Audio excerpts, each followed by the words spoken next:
Татарстан алға!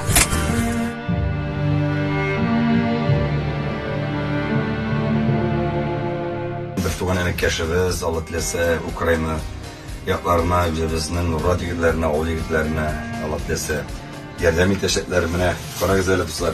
Bozdan koydan getirgenlerim da. Здесь убивали детей, женщин и стариков. Bizning yigitlarimiz kimlarning ullari, kimlarning do'stlari bizning elimizni albatta saqlaylar. Aytasim kelasi jirni Allohga bag'ishlasin.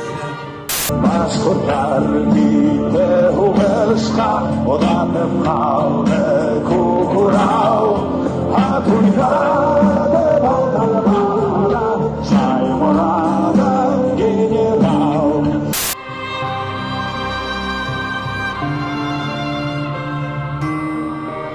Победы вам всем, друзья. Мы победим. Давай успеем! Тихо! Держись!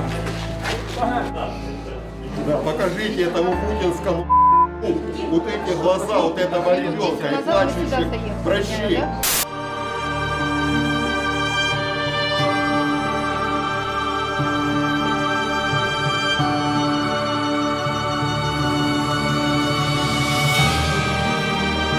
Да, печи, Альберту, спасибо.